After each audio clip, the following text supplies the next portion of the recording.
114 जनाब page number.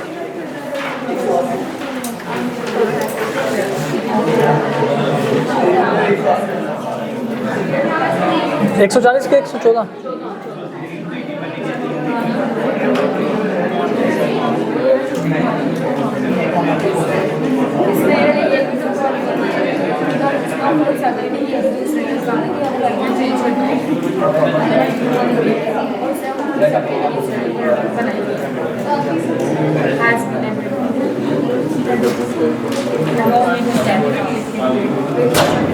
जी बेटा, excuse me. हाँ जी, पेज नंबर 114 पे क्या चीज़ है जी? पहली लाइन के ऊपर ना टर्मिनेटेड का वर्ड यूज हुआ। कौन सी पहली लाइन? पेज की पहली line. A contract is to be discharged, ये वाला, either by performance or when contractual relation between the parties are terminated or comes to an end, otherwise in which case it need not to be performed। मतलब अगर दोनों मिलकर क्या कर दें, उस कॉन्ट्रैक्ट को ख़त्म कर दें, टर्मिनेट कर दें, रिसेंड कर दें। दोनों टर्मिनेट का वर्ड तो सिंगल नहीं, टर्मिनेशन का मतलब होता है कि जनाब आपका कॉन्ट्रैक्ट ऑटोमेटिकली ख़त्म हो गया, यानी कि हमने ये बात की थी ऑफर के सिलसिले में कि ऑफर आपकी क्या हो चुकी है, टर्मिनेट हो चुकी है। ठीक है, तो कॉन्ट्रैक्ट कभी भी बाद में हम इसको ये नहीं कहते कि कॉन्ट्रैक्ट टर्मिनेट कर दिया। कॉन्ट्रैक्ट कभी भी टर्मिनेट नहीं होता, कॉन्ट्रैक्ट या तो परफॉर्म होता है या ब्रीच ऑफ कॉन्ट्रैक्ट होती है। ठीक है, एक चीज़ है जो कि ख़त्म हो जाती है विद म्यूचुअल कंसेंसस, तो हम इसको क्या कहेंगे, अब इनकी परफॉर्मेंस जो है वो टर्मिनेट हो चुकी है, इनके दोनों को परफॉर्म करने की जरूरत नहीं है। पूरी लाइन अगर आप पढ़ते हैं तो यहाँ पे ये लिखा हुआ है, between the parties are when the contractual relations between the parties are terminated. मतलब किस चीज़ के ख़त्म कर रहे हैं हम लोग, कॉन्ट्रैक्चुअल रिलेशन को। ठीक है, मिसाल के तौर पर या तो कोई बंदा परफॉर्मेंस दे दे या दोनों मिलकर क्या कर दें कि भाई साहब दफा करो, उस कॉन्ट्रैक्ट को क्या परफॉर्म करके करना है। तो अब इनके दरमियान जो कॉन्ट्रैक्चुअल राइट था वो क्या हो चुका है, टर्मिनेट हो चुका है। ठीक है, और comes to an end otherwise in which case it need not to be perform, कि अगर उन्होंने परफॉर्म नहीं करना तो कॉन्ट्रैक्चुअल राइट्स क्या हो जाए, टर्मिनेट हो जाए। मतलब दोनों आपस में डिसाइड कर लेंगे जनाब खत्म, या कॉन्ट्रैक्ट ही खत्म कर दें, दोनों की बात एक ही है। ठीक है, तो या फिर उसको क्या कर दें, परफॉर्म कर दें। एग्जांपल नंबर 20 में न्यू डेट की बात हो रही है। एग्जाम्पल नंबर 20 नोवेशन की जनाब यहाँ पे बात कर रहा होगा। तो Akram owes money to Bashir under a contract, it is agreed between Akram, Bashir and Shazim. यहाँ पे हम ये कल भी हमने एक एग्जांपल यही ली थी, दोबारा फिर मैं इसको बता देता हूँ। हुआ कुछ यूं कि तीन लोग हैं, ए, बी और सी। कॉन्ट्रैक्ट हुआ किनके दरमियान, ए और बी के दरमियान। लेट्स सपोज ए ने बी से कहा जनाब मुझे 10,000 रुपये उधार दे दें, बी ने कहा ठीक है। कॉन्ट्रैक्ट तो किसके दरमियान है, ए और बी के दरमियान। बाद में तीनों ने एग्री कर लिया कि अब रीपेमेंट जो है उस लोन की ए नहीं करेगा बल्कि कौन करेगा, सी करेगा। तीनों ने एग्री कर लिया, तो अब ये कॉन्ट्रैक्ट में जो पार्टीज हैं क्या हो चुकी हैं, चेंज हो चुकी हैं। तो हम इसको क्या कहेंगे, this contract becomes novation.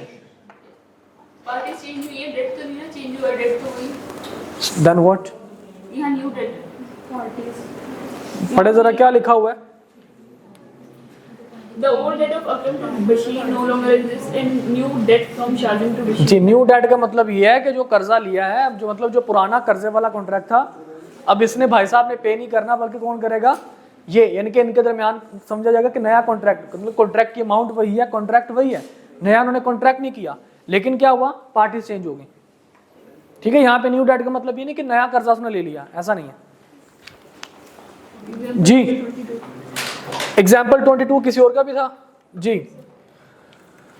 Ajmal owes Boris ₹10,000 under a contract, Boris owes Chandra ₹10,000। Boris orders Ajmal to credit Chandra's with 10,000 in his books, but Chandra does not assent to the arrangement. Boris still owes Chandra ₹10,000 and now no new contract has been entered into। इसी की example अगर मैं यहाँ पे coat करूँ, मिसाल के तौर पर ए ने बी को पैसे दिए, या ए ने उधार लिया बी से, ठीक है, और बी ने पैसे लेने से, ए ने पैसे लेने से सी से। ठीक है, इन सिचुएशन में बी कहता है कि भाई साहब मैंने सी से, सॉरी ए कहता है कि भाई साहब बी को कि मैंने सी से पैसे लेने हैं, आप इससे पैसे ले लें। ए ने किससे उधार लिए, बी से।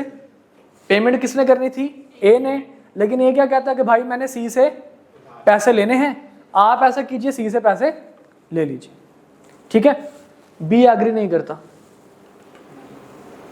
या सी एग्री नहीं करता कि नहीं मैंने तुम्हें पैसे देने, मैं बी को नहीं पैसे दूंगा, मैं इसको जानता, मैंने इसको मुंह नहीं लगाना, मतलब इन दोनों में से कोई एक बंदा एग्री नहीं करता, तो ये कॉन्ट्रैक्ट चेंज नहीं हो सकता, नोवेशन नहीं होगी। गॉट इट जी। यहाँ लिखा हुआ है, कहाँ लिखा हुआ है पहले ये बताइए। promising to dispense with the हाँ जी, performance। क्या लिखा हुआ है? लास्ट पे वर्ड्स लिखे हुए हैं ये which he thinks fit definition। हाँ, पहले विच ही थिंग्स फिट का मतलब ये होता है कि वो जितनी भी अमाउंट को सारी की सारी या पार्शल जो भी उसको लगता है ठीक, उसकी परफॉर्मेंस को अगर वो एक्सेप्ट कर लेगा दैट वुड बी ओके। जी, any other question? Example number 28। जी जनाब, Ahmad owes Rizwan under a contract a sum of money the amount of which has not been ascertained. Ahmad, without ascertaining the amount, gives to Rizwan, and Rizwan, in satisfaction thereof, accepts the sum of 20,000. Ahmad ने क्या किया जनाब? रिजवान से पैसे लिए थे और पता नहीं था कितने पैसे, लेकिन अहमद ने रिजवान को पैसे दिए 20,000 और रिजवान ने कहा भाई साहब तुम्हारे सारे के सारे पैसे आ गए। What is this? हम क्या समझेंगे कि जनाब उसका सारे का सारा कॉन्ट्रैक्ट क्या हो चुका है, परफॉर्म, अब जितने भी पैसे थे that doesn't matter. Okay, this is a discharge of whole debt whatever may it be amount, को जितने भी पैसे थे मेरी कंसर्न। इससे नीचे वाली Ashraf owes Habib rupees 20,000 and is also indebted to other creditors. Ashraf makes an arrangement with his creditors including Habib to pay them a composition of 50% upon their respective demands. Payment of 10,000 is a discharge of Habib's demand. वो 50% discount. जी, वो 50% कहता है जनाब मुझे जो है वो आप छोड़ दें और ये 10,000 रुपये पकड़ें और हो गया सारा। ओके जी, जी बेटा। इसके बाद any other question? All okay, चलें जी आगे चलते हैं। हम बात कर रहे थे ऐसे कॉन्ट्रैक्ट्स की जिनको परफॉर्म करने की जरूरत नहीं है। उनमें से हमने चंद एक एग्जाम्पल्स पढ़ी या कोई देखे, नोवेशन, ऑल्ट्रेशन, उसके बाद जनाब और कौन से थे कि जिनमें प्रोमिसी की मिस्टेक हो, कोई इसका नेग्लिजेंस हो, ठीक है, या प्रोमिसी सारे के सारे थोड़ी सी परफॉर्मेंस को कंप्लीटली परफॉर्मेंस मान ले, ठीक है। इसी के साथ हमारे पास जो होता है दैट इज इम्पॉसिबल कॉन्ट्रैक्ट या वॉइड एग्रीमेंट।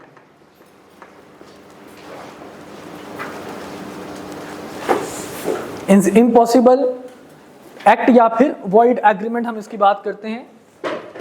ये वॉइड एग्रीमेंट कौन से होते हैं जिसको हम लोग कहते हैं जनाब impossible to act.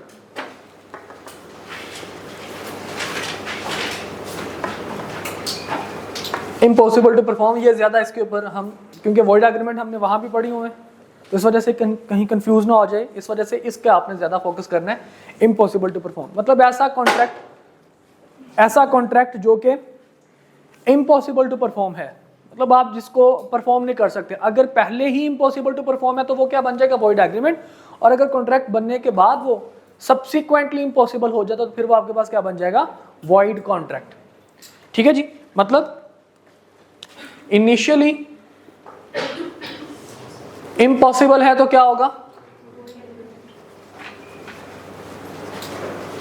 Void agreement. और अगर सब्सिक्वेंटली इम्पॉसिबल हो जाए तो क्या हो जाएगा, वॉइड कॉन्ट्रैक्ट हो जाएगा। अच्छा, अब हमने देखना यह है, क्योंकि हम बात कर रहे हैं contract need to be perform, कि हम एग्रीमेंट की बात नहीं कर रहे, हम किसकी बात कर रहे हैं, कॉन्ट्रैक्ट्स की बात कर रहे हैं। तो हमारा प्राइम फोकस किस पे होगा, सब्सिक्वेंटली इम्पॉसिबिलिटी के ऊपर। जो इनिशियली इम्पॉसिबल है वो तो वॉइड एग्रीमेंट होगा ना, तो कॉन्ट्रैक्ट के फेज में आया ही नहीं। हम किसकी बात कर रहे हैं, जो कॉन्ट्रैक्ट के फेज में आया। ठीक है, जब बना था कॉन्ट्रैक्ट तो बिल्कुल ठीक था, लेकिन बाद में कुछ रीजन की वजह से ये इम्पॉसिबल हो गया, अब परफॉर्म करना है, that's why it becomes void contract.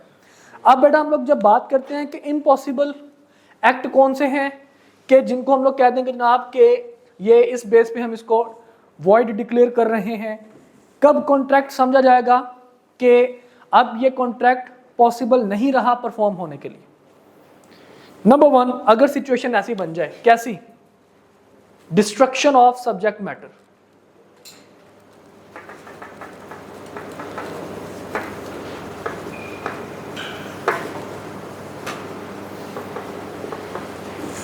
मिसाल के तौर पर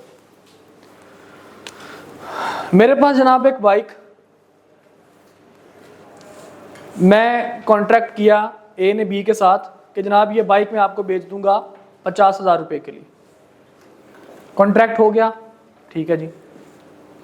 परफॉर्मेंस का डेट डिसाइड हो गया। परफॉर्मेंस के टाइम पे, परफॉर्मेंस से पहले बाइक चोरी हो गई। बाइक क्या हो गई? चोरी। Is it possible to perform this contract now? Not possible. क्या हुआ जी? सब्जेक्ट मैटर डिस्ट्रॉय हो। डिस्ट्रॉय का मतलब यहाँ पे नहीं तबाह हो जाए ना, इसका मतलब अवेलेबल ना रहना, ठीक है। जल जाए, तबाह हो जाए, चोरी हो जाए, मतलब आपके पास अवेलेबल ना रहे, तो हम इसको क्या मान लेंगे? Destruction of subject matter. Got it? Second number पे हम कहते हैं जनाब आपके पास डेथ और इंसेनिटी,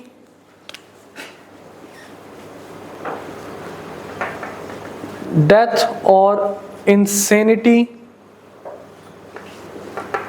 ऑफ प्रोमिजर। यहां पे प्रोमिजर कौन है? परफॉर्म करने वाला। Promisor before performance in case of personal contract. अगर कॉन्ट्रैक्ट पर्सनल नेचर के हैं, याद है एग्जांपल डांस, ठीक है जी।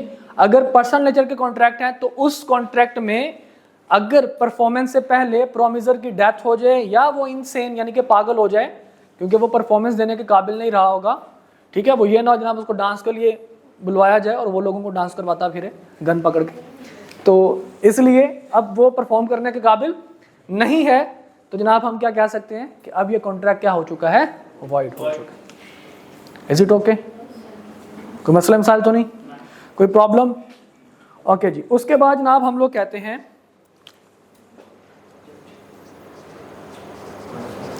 डिक्लेरेशन ऑफ वॉर, कि जनाब आपने कॉन्ट्रैक्ट किया, एक बंदा इंडिया में बैठा था, एक बंदा पाकिस्तान में बैठा था,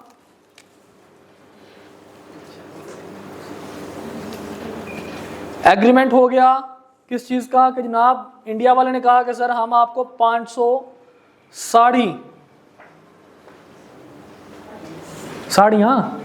इंडिया के जनाब स्पेशल बनारसी साड़ियां, भाई साहब आती रही हैं, आपको नहीं पता? एक हमारा था बंदा, वो 500 हजार साड़ियां मंगवा लेता था इंडिया से, आपको नहीं पता? वो तो जनाब लंदन चला जाता दवाई लेने के लिए, तो जी जी अपनी राया के लिए भाई साहब ला जाते हैं लोग लंदन दवाई लेने के लिए। क्या हो गया यार, खुदा का खौफ करो। जो बेचारे गरीब मेरे जैसे बंदे हैं वो लंदन से दवाई पाकिस्तान में मंगवा लेते हैं, और जो अमीर बंदे हैं वो लंदन में जाकर अपना इलाज करवाते हैं। नहीं मैं नहीं जाता, मैं पाकिस्तान में ठीक हूँ। अच्छा जी, तो 500 साड़ियाँ इंडियन ने कहा कि जनाब हम आपको 500 साड़ियाँ भेजेंगे, और इसने कहा कि भाई साहब ठीक है जी, मैं आपको 1 लाख रुपए पर साड़ी के हिसाब से पेमेंट कर दूंगा। भाई साहब बहुत महंगी होती हैं साड़ियाँ, आपको नहीं पता होंगी ना? मैंने पढ़ा था आपको पता है? ये भी पता है। Very good.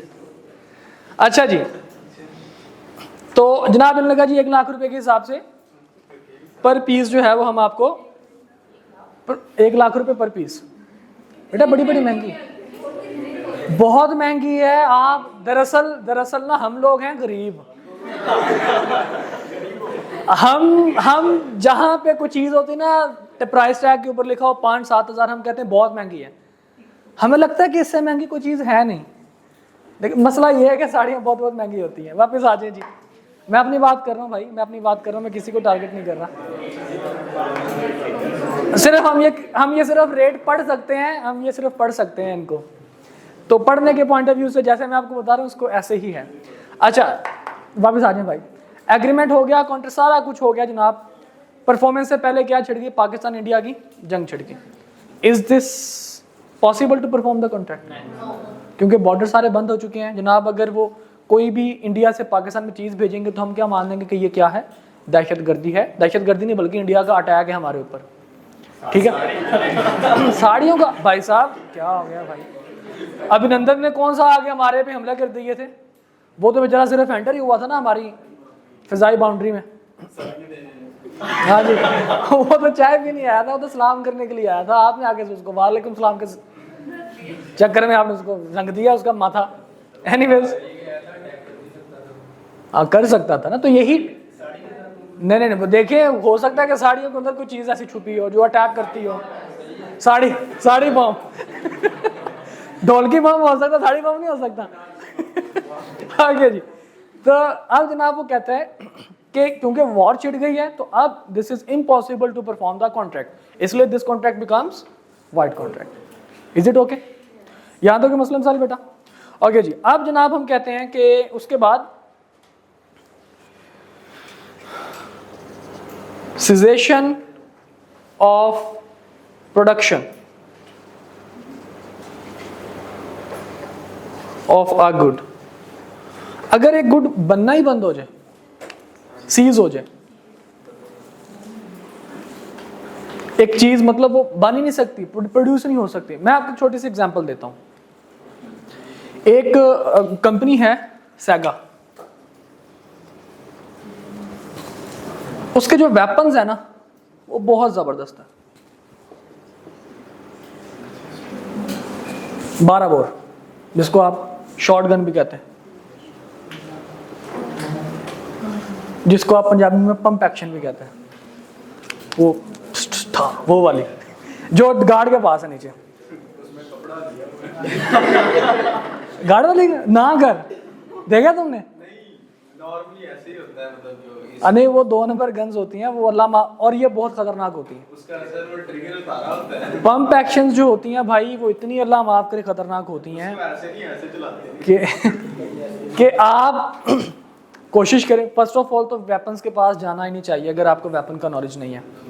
सेकेंडली, जो 12 बोर वेपन है ना, जो पंप एक्शन है, अगर आप किसी बंदे के पास देख लें कि पुराना पंप एक्शन पड़ा हुआ है या कोई भी है और उसने वो जनाब उसको लोड किया हुआ है, तो उसके पास बिल्कुल भी आपने खड़े नहीं होना, क्योंकि पंप एक्शन के साथ मसला ये होता है कि वो खुद ब खुद चल जाता है। अगर वो लो क्वालिटी का है तो वो खुद ब खुद चल जाता है।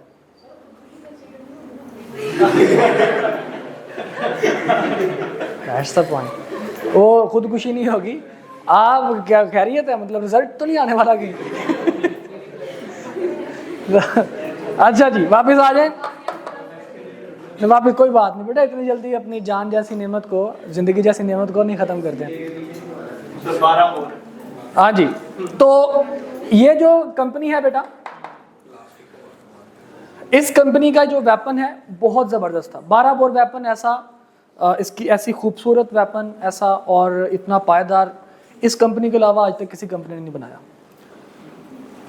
लेकिन ये वेपन था भी बहुत खतरनाक, बहुत खतरनाक वेपन था। मतलब ये समझ लो कि अगर आपके सामने कोई 8-10 बंदे खड़े हैं तो वो अगर उनको लग गया वो बचते नहीं है, वो इतना खतरनाक था ये।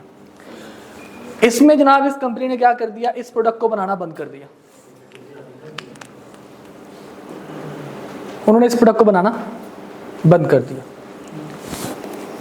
मेरे ब्रदर इन लॉ हैं, उनकी भी शॉप है असले की, तो उनके पास एक किस तरह से क्लाइंट आया और उन्होंने इसकी डिमांड की और उनको नहीं पता था कि अब ये वेपन्स नहीं बनते।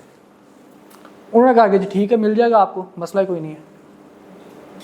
तो उन्होंने जनाब हमारे से पहले पता किया कि आपके पास पड़ा, तो हमने कहा जी हमारे पास तो नहीं पड़ा। मैंने बताया, मैंने कहा बंद हो चुके, अब नहीं बनता। उन्होंने फिर जो हमारा जो मतलब जो होता है ना, जिनके साथ हमारी इंपोर्ट जिनसे करवाते हैं, जिन कंपनी से, उनके साथ उन्होंने कॉन्टैक्ट किया, तो उन्होंने भी बताया कि जी अब ये बनना बंद हो चुका है। अब जो मेरे ब्रदर इन लॉ थे, उनको बिल्कुल नहीं पता था कि ये बनना बंद हो चुका है, अनइंटेंशनली। उन्होंने कहा कि मिल जाएगा। ठीक 10-12 दिन बाद उन्होंने कॉल कर दी बंदे को, उन्होंने कहा यार ये बनना बंद हो चुका है, अब ये प्रोडक्ट मार्केट में नहीं आती, इसलिए I am unable to perform this contract. उसने कुछ रोला डाला, उस रोले को मैं अगले जो हमारा टॉपिक है थोड़ी देर में जब हम डिस्कस करेंगे उसकी तरफ आऊँगा तो फिर मैं आपको बताऊँगा। तो अब ये क्योंकि मार्केट में बनना बंद हो गया, तो जो कॉन्ट्रैक्ट उन्होंने किया था तो वो कॉन्ट्रैक्ट पॉसिबल टू परफॉर्म रहा नहीं रहा, तो हम क्या कहेंगे, वॉइड। कॉन्ट्रैक्ट क्या हो चुका है, वॉइड हो चुका था, इसलिए इस कॉन्ट्रैक्ट को परफॉर्म करने की जरूरत नहीं है। Is it okay? यहां तक किसी किस्म का मसला है? मैं जरा एक दफा अंग्रेजी इसकी पढ़ देता हूं। देखिए बेटा, subsequent impossibility or illegality. A contract to do an act which after the contract is made, again I'm saying subsequent impossibility कब होगी, जब contract बन जाएगा, becomes impossible or by reason of some event which the promiser could not prevent, unlawful, becomes void when the act becomes impossible or unlawful. Following are acceptable grounds of supervening impossibility, मतलब subsequently impossibility. Number 1, destruction of subject matter. Number 2, death or personal incapacity. Personal incapacity का मतलब होता है मतलब insanity. In contracts of personal nature, declaration of war making it impossible to perform the contract, the particular state of things cease to exist or occur when form the base of the which form the basis of the contract. यानी कि जिस चीज का contract किया है अब वो चीज बनना ही बंद हो गई. ओके अच्छा जी, अब जरा जनाब हम बात कर लेते हैं, नीचे थोड़ा सा देखिएगा कि बाज़ औक़ात हमें ऐसा लगता है कि कुछ सिचुएशन ऐसी भी है कि जहां पे हम कहते हैं कि ये इम्पॉसिबल टू परफॉर्म हो गया, लेकिन लॉ उसको इम्पॉसिबल टू परफॉर्म नहीं मानता. लॉ उसको इम्पॉसिबल टू परफॉर्म नहीं मानता.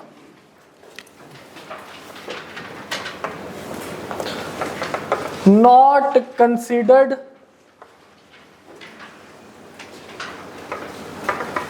impossible to perform.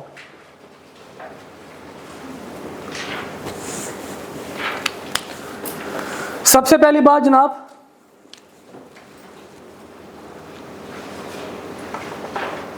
when contract becomes difficult to perform, कि कॉन्ट्रैक्ट क्या हो जाए, डिफिकल्ट टू परफॉर्म हो जाए. अब डिफिकल्ट टू परफॉर्म होने का मतलब ये नहीं है कि ये इम्पॉसिबल है, मतलब परफॉर्म हो सकता है, पॉसिबल है, लेकिन थोड़ी सी मुश्किल का सामना पेश करना पड़ेगा. मिसाल के तौर पर जो चीज आप आसानी से हासिल कर रहे थे अब वो चीज आपको आसानी से नहीं मिल सकती. ठीक है, मिसाल के तौर पर ए और बी, इन दोनों के दरमियान एक एग्रीमेंट हुआ. ए ने कहा कि जनाब मैं आपको 100 लीटर में आपको मिल्क जो है वो आपको डिलीवर करूंगा, 100 लीटर में क्या करूंगा, आपको मिल्क डिलीवर करूंगा. बी ने कहा जी ठीक है. अब ए का था जनाब, इसका फार्म था, इसके पास भैंसें वगैरह थी जो उसने रखी थी, लेकिन क्या हुआ अचानक से इसकी सारी की सारी भैंसें हो गई बीमार. जानवर है, जानदार चीज़ है, उन्होंने कोई खाने में अपने चारे में कोई ऐसा उन्होंने चीज़ खा ली कि वो सारी की सारी क्या हो गई, बीमार हो गई. होता है ऐसे, इवन मर भी जाती है. तो ये हमारे साथ हुआ था, इसलिए आई नो. तो वो उनके चारे में कोई जहरीली चीज़ थी और वो चारा जनाब हमने सबको खिला दिया.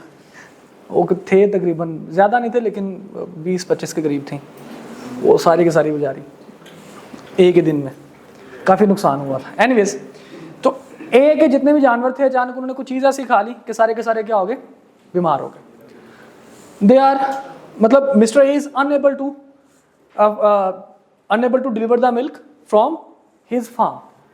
अब वो अपने फार्म से तो मिल्क डिलीवर नहीं कर सकता, तो ये इम्पॉसिबल क्यों कहेंगे कि जनाब वो डिलीवर नहीं कर सकता. इम्पॉसिबल क्यों कहेंगे, हम कहेंगे अपने फार्म से डिलीवर नहीं कर सकता. तो लॉ कहता है भाई साहब ये फिर भी इम्पॉसिबल नहीं है. अगर इसके फार्म में दूध नहीं मिल रहा तो मार्केट से तो मिल रहा है इसको, इसके मार्केट से तो जनाब इसको मिल रहा है. तो मार्केट में से जाके क्या कर सकता है, दूध ला के इसको क्या कर दे, डिलीवर कर दे. थोड़ा सा इसको परेशानी होगी, थोड़ा सा इसको जो है वो दूध इकट्ठा करने में, दूध परचेज करने में इसको थोड़ा सा प्रॉब्लम फेस करना पड़ेगा, बट क्योंकि इसने कॉन्ट्रैक्ट किया था तो लाजमी है कि उसकी परफॉर्मेंस दे. तो डिफिकल्ट टू परफॉर्म हो जाए तब आप उसको इम्पॉसिबल करार नहीं देते. क्लियर, समझ आ गई बात की, क्लियर. चलें आगे. अच्छा जी, इसके बाद जनाब सेकंड नंबर पे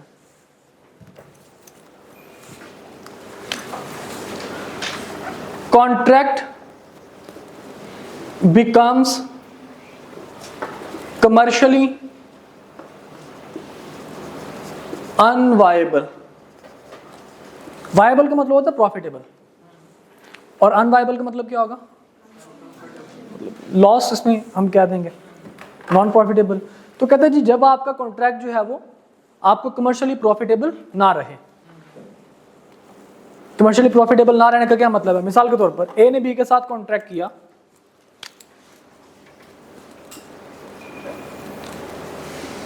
कि जनाब वो इसको एक, लेट सपोज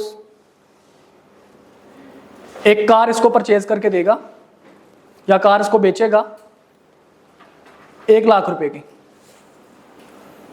एक स्पेसिफिक कार वो उसको 1 लाख रुपए की बेच देगा। इसके ना ए के पास कार है ना बी के पास, ये ट्रेडर है कार का। ये क्या करता है जी? कार्स परचेज करता है और आगे लोगों को बेच देता है। इसने कॉन्ट्रैक्ट कर लिया जनाब वो आपको 1 लाख रुपए की कार बेच देगा, लेकिन जब ये कार खरीदने के लिए गया तो मार्केट में रेट हो चुका था 1,20,000 रुपए। कितना रेट हो चुका था कार का? 1,20,000 रुपए। इसने कॉन्ट्रैक्ट बी के साथ कितने का किया था? लाख रुपए का। तो अब इसको 20,000 रुपए का नुकसान उठाना पड़ेगा। तो लॉ कहता है कि जनाब नुकसान उठाना पड़े, बेशक तुम्हें जो मर्जी है, तुमने जो कॉन्ट्रैक्ट किया था उसको परफॉर्म करो। अब ये नहीं कह सकता कि सर ये तो मेरे लिए फायदेमंद नहीं रहा तो इस कॉन्ट्रैक्ट को खत्म करें, ऐसा नहीं होगा। ठीक है, now this contract does not become void. ठीक है, क्यों? क्योंकि जनाब ये पॉसिबल टू परफॉर्म है। वो अलग बात है कि ए को नुकसान हो रहा है कि फायदा हो रहा है, तो ए के नुकसान या फायदे के बेस पे हम किसी कॉन्ट्रैक्ट को इम्पॉसिबल टू परफॉर्म डिक्लेयर नहीं कर सकते। क्लियर? कोई समझ ना आए तो प्लीज मेरे से पूछते जाए भाई। ये मतलब रीजन कोई वैलिड होना चाहिए, सॉलिड होना चाहिए, पेपर इनमें से कोई रीजन होनी चाहिए। ठीक है, मिसाल के तौर पर सब्जेक्ट मैटर तबाह हो गया, ठीक है, वो पॉसिबल ही नहीं है कि उस चीज को बेच सके।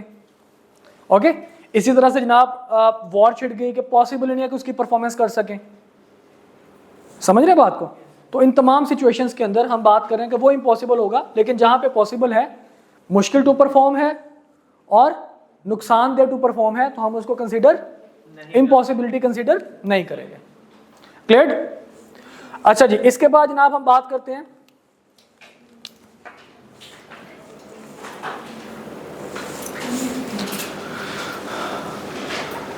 Default of third party on which performance was relied।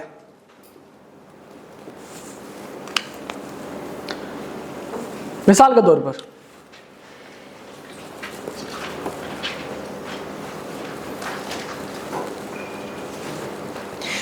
ए ने बी के साथ कॉन्ट्रैक्ट किया किस चीज का? कि जनाब वो एसीज डिलीवर करेगा 50 एसी। कॉन्ट्रैक्ट हो गया। अब इसने इस बेस पे कॉन्ट्रैक्ट किया क्योंकि इसका जो सप्लायर है मिस्टर सी, वो इसको 50 एसी, उसने कहा था कि मसला कोई नहीं, आपको मैं प्रोवाइड कर दूंगा, फिकर नॉट। ए ने बी के साथ कॉन्ट्रैक्ट कर लिया कि ठीक है भाई, मसला ही नहीं है, आपको 50 एसी मिल जाएंगे। ये अक्सर ऐसे होता है। जो ट्रेडर्स होते हैं वो प्रोड्यूसर के साथ सबसे पहले बातचीत करते हैं कि भाई इतना मुझे ऑर्डर चाहिए, बना दोगे? वो कहेगा जी ओके बना दूंगा। तो आगे ट्रेडर्स जो हैं वो रिटेलर्स के साथ, अल्टीमेट जो कंज्यूमर्स हैं उनके साथ क्या करते हैं? कॉन्ट्रैक्ट कर लेते हैं। इन्होंने जनाब कहा जी, सप्लायर ने कहा, सी इज सप्लायर, इसने कहा कि जी मैं आपको भेज दूंगा 50 एसी, बेधड़क होके क्या करें? बी के साथ कॉन्ट्रैक्ट करें। ए ने जनाब कॉन्ट्रैक्ट कर लिया बी के साथ। जब परफॉर्मेंस का टाइम आया तो सी ने अपना नंबर बंद कर लिया, मतलब सी धोखा दे गया। ओके, तो सी परफॉर्मेंस ना दे सका। सी कौन है जनाब? कॉन्ट्रैक्ट के लिए थर्ड पार्टी है। कॉन्ट्रैक्टिंग पार्टी कौन सी है जनाब? A and B, first party second party, और ये क्या है जनाब? Third party. अब थर्ड पार्टी के अपना उसकी बेस पे, उस पर रिलाय करके अगर पार्टी ने कॉन्ट्रैक्ट किया था दूसरे बंदे के साथ और अब वो पार्टी धोखा दे गई, डिफॉल्ट ऑफ थर्ड पार्टी जिसके ऊपर आपने रिलाय किया था,